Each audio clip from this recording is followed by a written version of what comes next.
Selamat datang di channel Pemuja Malam. Jangan lupa like, share, and subscribe ya. Terima kasih.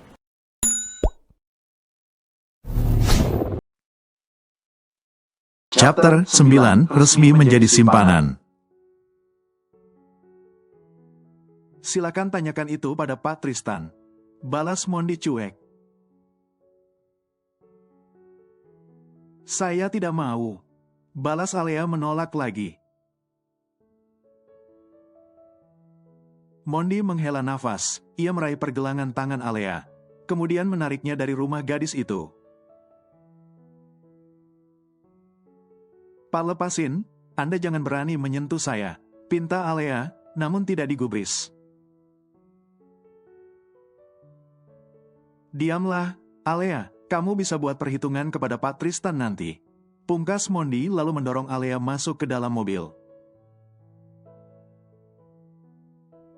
Alea berusaha untuk memberontak, namun hasilnya nihil karena Mondi sudah menjalankan mobilnya duluan. Anda dan Pak Tristan selalu menyusahkan saya. Ketus Alea dengan nafas yang memburu. Terlihat seorang pria dan wanita sedang tertawa bersama. Usai perpisahan yang sempat mereka alami karena pihak wanita menikah. Kini mereka kembali bersama meski tidak berstatus sebagai pasangan kekasih lagi. Bukan tidak, mungkin saja belum. Sebab benih cinta yang dulu sudah layu, kini kembali bermekaran.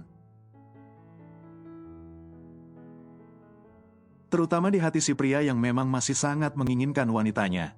Si wanita itu juga terlihat tidak peduli akan statusnya yang sudah bersuami. Ia lelah menjalani pernikahan tanpa cinta selama ini. Hanya ada air mata dan penderitaan. Setelah sekian lama, baru hari ini dirinya bisa kembali tertawa lepas bersama mantan kekasihnya. Bukan suaminya. Fat, makasih ya udah ajak aku liburan ke pantai gini. Aku udah lama gak liburan. Ucap Linda dengan senyuman yang manis. Fed menggenggam tangan mantan kekasihnya. Ia membalas senyuman yang ia rindukan itu dengan tidak kalah manis. Sama-sama, aku senang jika kamu senang. Balas Fed lembut, jangan pikirkan hal yang tidak perlu dipikirkan. Aku yakin suatu hari nanti suami kamu pasti akan cinta. Tambah Fed dengan manisnya. Tidak tahu saja, di balik sikap manis dan lembutnya, tersimpan banyak rencana untuk menghancurkan pernikahannya. Kamu selalu jadi yang terbaik, Fed. Seharusnya dulu aku menolak perjodohan dari orang tuaku. Ujar Linda seraya menundukkan kepalanya. Bahu yang bergetar menandakan bahwa wanita itu menangis. Ia tentu saja menyesal telah meninggalkan mantan kekasihnya, dan memilih pria yang dijodohkan oleh orang tuanya. Memang benar bahwa pilihan orang tua pasti yang terbaik, tapi semua tidak selalu berjalan mulus. Buktinya saja, Linda tidak bahagia menikah dengan Tristan. Fed mendekati Linda, ia duduk di sebelah wanita itu. Dan langsung membawanya ke dalam pelukannya. Tangis Linda pun semakin kencang, ia memeluk tubuh Fed semakin erat. Dan menumpahkan segala keluh kesahnya dalam pelukan pria yang masih begitu peduli kepadanya. Lin, udah jangan nangis. Kamu cantik kalau senyum, bukan kalau nangis. Bisik Fed menghibur. Pandai sekali Fed berkata manis. Padahal pria itu adalah penjahat yang ingin memisahkan istri dari suaminya. Linda melepaskan pelukannya. Ia menyeka air matanya lalu memberanikan diri untuk menatap Fed. Kenapa kamu masih baik sama aku, Fat? Padahal dulu aku udah ninggalin kamu di saat kamu sedang terpuruk. Ucap Linda sedih. Fed tersenyum simpul. Karena aku tahu bahwa semua ini bukan keinginan kamu. Dan lagi kamu adalah mantan kekasih yang masih sangat berarti buat aku. Jelas Fed, aku bukan mantan kamu satu-satunya. Ada dia yang juga pernah jadi kekasih indah kamu, kan? Tanya Linda mengingat masa lalu. Shoot, jangan bahas orang lain, apalagi dia. Untung ada kamu yang udah memberitahu aku bahwa dia bukan gadis yang baik. Jawab Fed pelan. Linda tersenyum lebar. Ia manggut-manggut mendengar ucapan Fed barusan. Benar apa kata pria tampan di depannya ini? Tidak seharusnya ia membahas orang lain. Bersama Fed, Linda benar-benar berhasil melupakan masalahnya di rumah. Pria ini memang selalu baik dan manis, karena itulah ia sangat mencintainya dulu. Linda tidak mempedulikan Tristan, suaminya. Ia sudah cukup lelah selama ini, harus menjadi istri yang baik di hadapan publik. Sementara di balik layarnya tidak ada yang tahu bahwa dirinya sangat menderita. Tristan sangatlah egois. Sudah sore, ayo kita masuk. Angin pantai akan semakin kencang. Ajak Fed seraya mengulurkan tangannya. Linda tersenyum lebar. Ia menggapai tangan Fed dan menggandengnya mesra. Linda benar-benar lupa bahwa dirinya adalah wanita yang sudah bersuami. Sementara itu di tempat lain, terlihat seorang gadis sedang menahan segala rasa dalam dirinya. Emosi, marah, kesal, sedih dan sakit hati. Semuanya melebur menjadi satu kesatuan yang mengumpul di dalam dada gadis itu. Tatapan mata yang tajam dan menusuk tidak membuat sosok di hadapannya takut, apalagi gentar. Apa mau Anda, Pak? Urusan kita sudah selesai, ucap Alea dengan nafas memburu. Siapa yang mengatakannya? Tristan memangku satu kaki dengan kaki lainnya. Tatapan Tristan terkesan biasa, namun sangat tajam seperti ingin memangsa seseorang. Jangan lupa senyuman penuh misteri di wajahnya. Saya yang mengatakannya, Pak. Jawab Alea sesingkatnya. Tolong biarkan saya pergi dari sini, Bapak Tristan yang terhormat. Kita sudah tidak ada urusan apapun lagi. Jadi tidak ada alasan untuk Anda meminta saya datang secara paksa. Tambah Alea seraya bangkit dari duduknya. Alea hendak pergi. Melihat itu Mondi yang ada di sana ingin mencegahnya, namun Tristan melarang. Tristan punya cara sendiri untuk menghentikan langkah Alea, yang sudah hampir menggapai gagang pintu. Pergi saja jika ingin terjadi sesuatu dengan kakakmu. Dan bukankah kau sedang butuh uang untuk bayar sisa administrasi? Ucap Tristan berhasil menghentikan langkah Alea. Tristan bangkit dari duduknya. Ia maju 2 langkah mendekati Alea seraya mengantongi kedua tangannya di saku celana. Kau juga dipecat oleh Fed kan? Kau telah dibuang, Azalea Quinera. Tambah Tristan dengan kekehan. Alea membalik badan, ia mengepalkan tangannya. Dan ingin sekali menamparkan wajah pria yang kini sedang tersenyum begitu lebarnya. Saya bisa mencari uang dengan bekerja, tanpa bantuan Anda ataupun Fed. Ucap Alea dengan sangat yakin. Oh ya, Bekerja di restoran milikku maksudmu? Tanya Tristan semakin melangkah mendekati Alea. Alea terkejut, bagaimana Tristan tahu bahwa dirinya bekerja di restoran? Dan apa yang pria itu katakan barusan, restoran miliknya? Kenapa? Terkejut Tanya Tristan semakin tertawa puas. Kini Tristan sudah dekat dengan Alea, ia masih memasang wajah penuh senyuman. Ketika melihat ekspresi wajah Alea yang terkejut. Aku bisa membuatmu dipecat dalam 1 menit, Alea. Jadi jika kau dipecat, dari mana aku bisa mendapatkan uang dan membayar rumah sakit? Tanya Tristan semakin menjatuhkan Alea. Alea menatap Tristan dengan mata merah penuh air mata.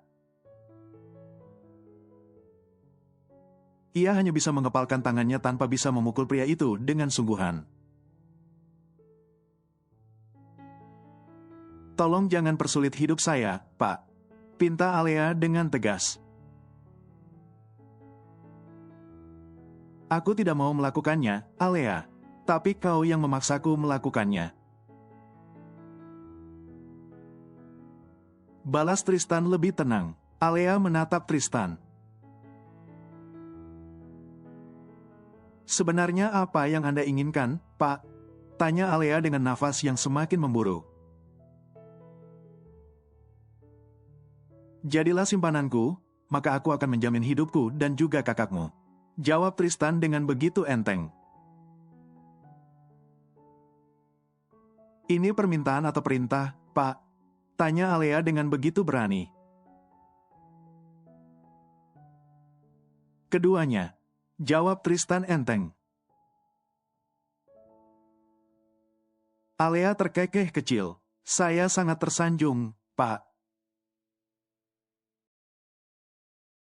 Pria terhormat dan terpandang seperti Anda. Meminta gadis yang Anda sebut murahan ini untuk menjadi simpanan. Ujar Alea sambil menggeleng kecil. Justru karena kamu murahan. Sehingga hanya pantas untuk dijadikan simpanan, Azalea. Balas Tristan berbisik di telinga Alea. Alea menatap Tristan yang masih belum mau melepaskannya, sebelum dirinya memberikan jawaban atas penawarannya tadi. Alea menarik nafas kemudian bangkit dari duduknya. Hal itu membuat Tristan langsung menatapnya. Apa yang bisa Anda berikan setelah saya menjadi simpanan Anda, Pak? Tanya Alea dengan begitu berani. Apapun, apa yang kau inginkan? Tanya Tristan balik. Alea tersenyum tipis, ia tidak menjawab pertanyaan Tristan barusan.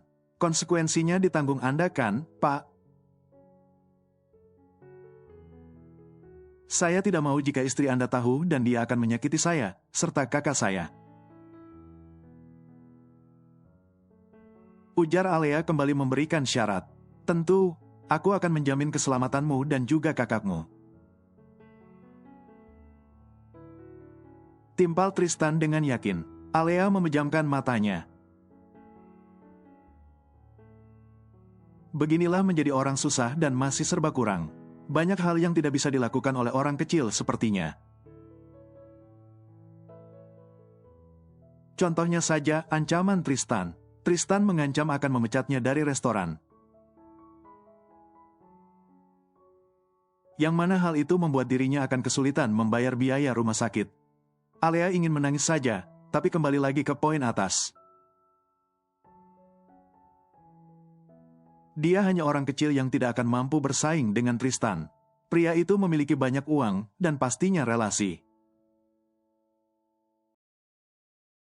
Menghancurkan orang kecil sepertinya akan sangat mudah dilakukan. Sebelum kau menjawab penawaranku, silakan baca.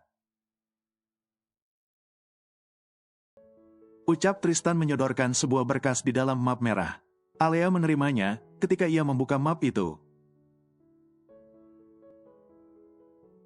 Tiba-tiba sebuah kertas berwarna putih jatuh. Alea menunduk, ia melihat isi dari kertas yang ternyata adalah sebuah cek. Tertulis nominal yang tidak sedikit di sana. Uang 500 juta itu anggap sebagai uang muka. Aku bisa memberimu lebih jika memang kau menerima untuk menjadi simpananku. Jelas Tristan ketika menyadari ekspresi wajah Alea. Alea menggenggam cek itu dengan erat. Sudah tidak ada guna baginya untuk mundur. Bahkan saat ini pun ia sudah tidak suci lagi setelah kejadian dengan Tristan waktu itu. Alea membaca isi dari map yang tadi Tristan berikan. Tertulis beberapa poin di sana yang Alea baca dengan begitu serius. Saya harus tinggal di apartemen Anda. Lalu apa yang harus saya katakan kepada kakak saya? Jika saya tidak diperbolehkan pulang, tanya Alea saat membaca salah satu poin. Dan ini, saya harus melayani Anda kapanpun Anda ingin. Apa ini, Pak? Tristan terkekeh. Jangan menjadi gadis bodoh, Alea. Aku tahu kau paham. Tidak mungkin seorang wanita simpanan yang dibayar hanya didiamkan saja. Wanita itu tentu saja harus dimanfaatkan. Sahut Tristan. Alea menarik nafas lalu membuangnya perlahan. Ia tidak bisa banyak memprotes. Sebab dalam perjanjian ini, Tristan memegang kendali penuh. Saya dilarang berhubungan dengan pria lain. Hanya Alea mengerutkan keningnya. Kenapa kau menanyakan hal itu? Apa masih ada pria yang mau menjadikanmu kekasihnya? Setelah dirimu saja saat ini sudah tidak suci lagi. Timpal Tristan dengan santai. Pak, hentikan omong kosong itu dan jawab saja pertanyaan saya. Pinta Alea dengan sabar. Ya, aku tidak mau jika setelah menjadi simpananku.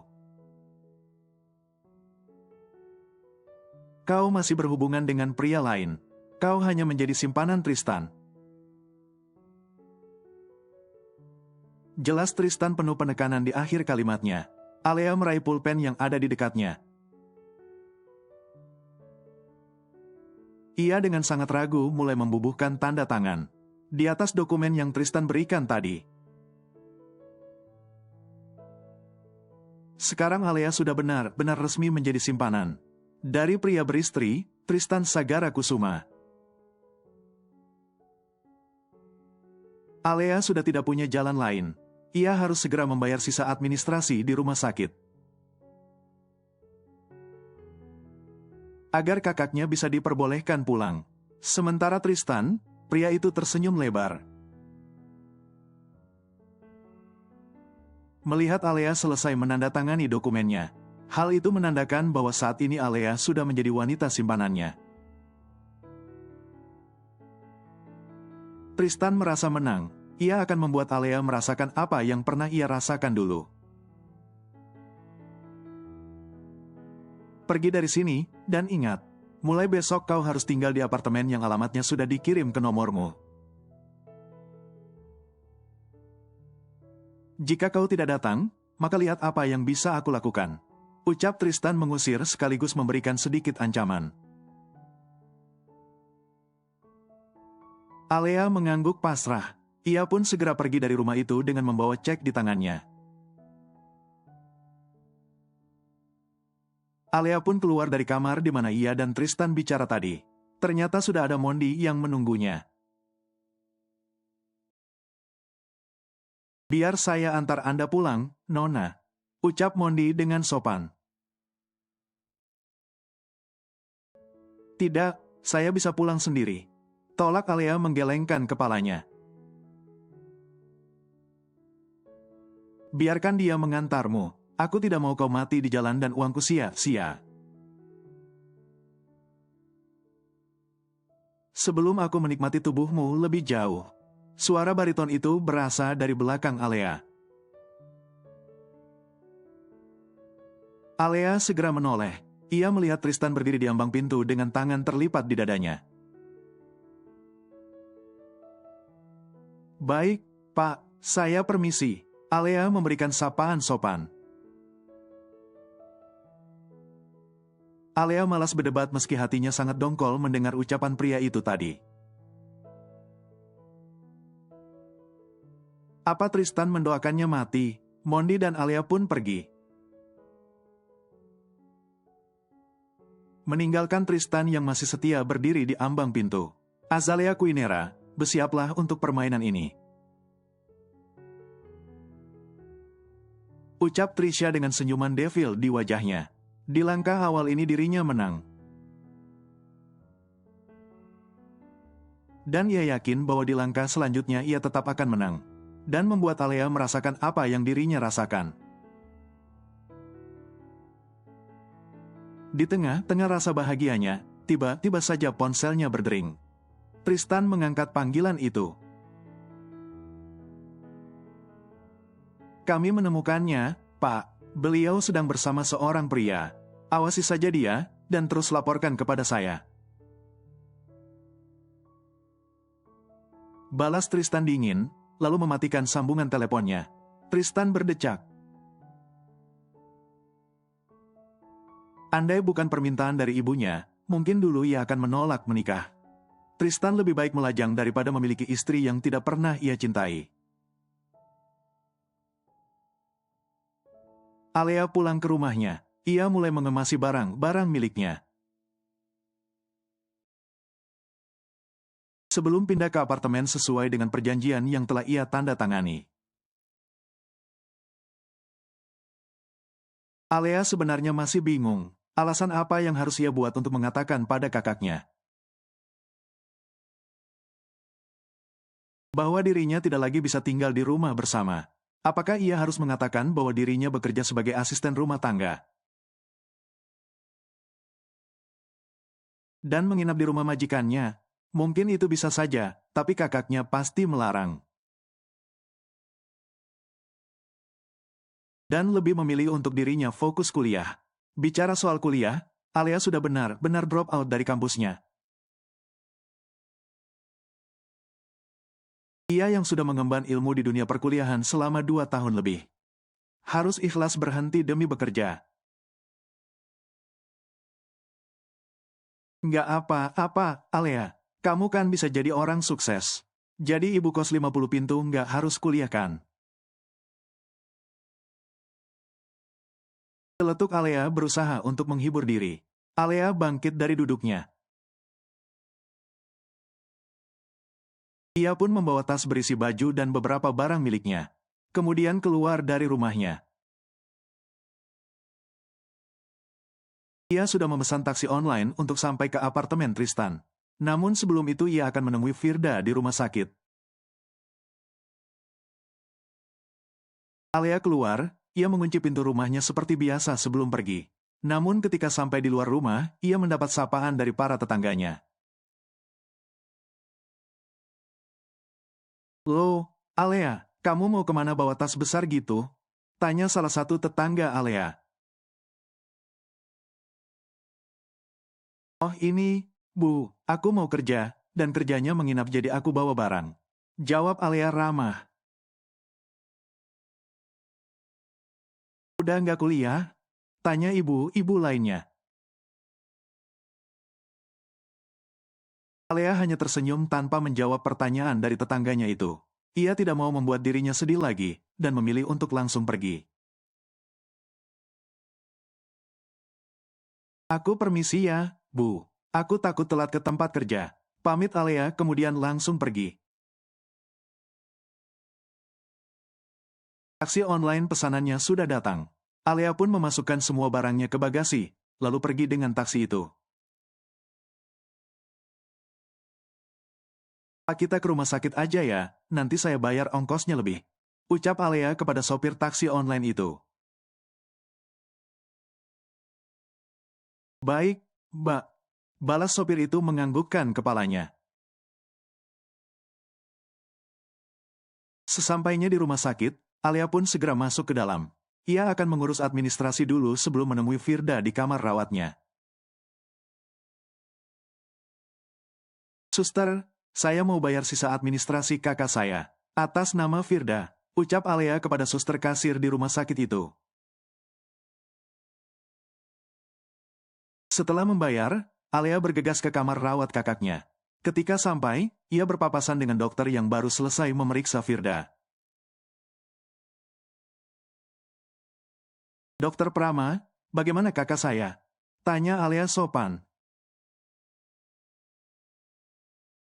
Sudah jauh lebih baik, jika kondisinya semakin baik dia bisa pulang lusa. Jawab dokter Prama menjelaskan. Alea tersenyum lebar. Makasih banyak ya, dok. Ucap Alea. Sama-sama, itu sudah tugas saya. Saya permisi dulu ya. Pamit dokter Prama kemudian pergi dari hadapan Alea. Alea pun masuk ke dalam kamar rawat kakaknya. Ia memasang wajah senyuman lalu berlari kecil untuk memeluk Firda. Bagaimana keadaan kakak?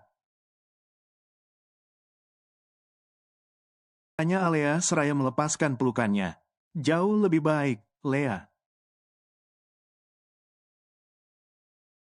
Jawab Firda lembut. Alea menggenggam tangan kakaknya. Ia menatap Firda dengan hangat. Kak, setelah kakak pulang nanti, aku akan cari orang untuk urus kakak ya.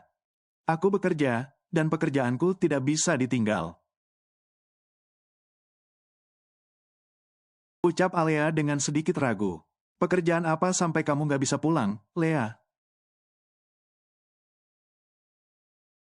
Tanya Firda mengerutkan keningnya. Asisten pribadi bosku, Kak. Aku akan tinggal di rumahnya, ada istrinya juga kok.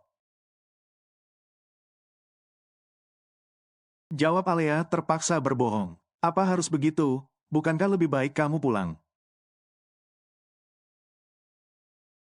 Lagi pula kantor tempat kamu bekerja dekat, kan? Tanya Firda lagi. Alea menggelengkan kepalanya. Agak jauh, Kak. Akan menghabiskan waktu dan ongkos di jalan jika pulang setiap hari. Jawab Alea. Aku akan pulang setiap hari libur. Tambah Alea semakin menggenggam tangan kakaknya. Firda menatap adiknya dengan iba. Karena kecelakaan ini dirinya harus merepotkan Alea yang sejatinya masih menimba ilmu. Lea, kamu masih kuliah kan? Tanya Firda. Alea menahan nafas. Pertanyaan kakaknya barusan terdengar sangat menyedihkan. Ada harapan dari pertanyaan Firda barusan. Maaf, Kak, tapi aku memilih untuk bekerja dan mencari uang. Aku akan menjadi ibu kos 50 pintu. Jawab Alea diselingi candaan. Lea, tegur Firda pelan, bisa-bisanya Alea bercanda. Kakak sebenarnya kecewa kamu putus kuliah, tapi semua ini memang salah kakak. Maaf ya, Alea, kakak pasti sangat merepotkan kamu. Ucap Firda dengan begitu sedih. Alea memeluk kakaknya. Kakak nggak pernah repotin aku. Ini juga kemauan aku akan bekerja keras untuk mencari uang. Balas Alea lembut. Hiks, mama sama papa pasti kecewa banget sama kakak. Kakak nggak bisa buat kamu lulus kuliah. Bisik Firda dengan tangisan. Shoot, mama dan papa sudah sangat bangga. Selama ini kakak udah urusin aku dengan semangat. Aku, mama dan papa sangat beruntung punya kakak. Jempal Alea semakin mengeratkan pelukannya. Alea sebenarnya berat. Walaupun ia sudah mendapatkan orang untuk membantu kakaknya selama masa pemulihan nanti di rumah. Tapi Alea tetap ingin mengurus kakaknya. namun tekanan yang Tristan berikan kepadanya membuat dirinya tidak bisa berkutik. Surat perjanjian itu sudah tahu tanda tangani. Dan itu artinya ia harus mengetahui perintah Tristan. Maaf, Kak, aku berbohong, tapi ini demi kelangsungan hidup kita berdua. Aku ikhlas dan rela, Kak. Aku akan bekerja keras. Batin Alea seraya terus mengeratkan pelukannya. Alea sampai di apartemen elit dan mewah yang kedepannya akan menjadi tempat tinggalnya. Alea disambut oleh Tristan dengan penuh senyuman. Percaya atau tidak tapi bagi Alea, sambutan ini adalah sebuah gerbang pembuka untuk penderitaannya. Dan gerbang pembuka untuk kesenangan Tristan. Wajah pria itu yang tersenyum lebar tidak seperti biasanya. Seakan menggambarkan kemenangan, rasa bahagia. Karena telah membuat gadis tidak berdaya seperti Alea jatuh ke dalam rencananya. Kau tinggal di sini, kau bisa keluar atas izinku. Aku akan memberikanmu libur 1 hari dalam seminggu. Untuk pulang ke rumah kakakmu, lalu kembali lagi ke sini untuk menjadi simpananku. Oh iya, mulai besok juga kembalilah bekerja di kantor seperti biasa. Ujar Tristan seraya meminum minuman kalengan di tangannya. Baik. Balas Alea tanpa berniat untuk membantah sama sekali. Aku akan sering datang ke sini, terutama ketika aku menginginkan pelayanan darimu, Azalea. Ucap Tristan lagi dengan suara pelan seperti bisikan. Alea memejamkan matanya sebentar. Ia menarik nafas dalam-dalam dan berusaha untuk membuat dirinya tenang. Baik. Balas Alea singkat. Tristan menatap Alea dengan datar. Setelah mendengar ucapan gadis itu yang sangat singkat, bahkan tidak ada bantahan seperti biasanya. Tapi Tristan tidak boleh banyak bersikap tidak nyaman. Ia akan menjalankan rencananya mulai hari ini. Ia akan membuat Alea benar-benar merasakan penderitaannya dulu. Kau bisa pergi istirahat, aku harus pergi. Ucap Tristan seraya bangkit dari duduknya. Tristan mengancingkan jas miliknya. Lalu pergi dari hadapan Alea yang tidak mengeluarkan sepatah kata pun juga. Saat sudah sampai di depan pintu, Tristan menghentikan langkahnya. Ia membalik badan dan melihat Alea yang berdiri di ambang pintu dengan tatapan kosong. Hari pertamamu sebagai simpanan. Bukankah seharusnya aku menikmati apa yang sudah kubayar? Tanya Tristan dengan sedikit kekehan. Alea menatap Tristan dengan tatapan terkejut. Matanya yang besar dan bulat terlihat semakin besar. Ditambah lagi dengan mulut yang terbuka. Alea mundur dari posisinya ketika Tristan mulai berjalan. Dan kembali masuk ke dalam apartemen.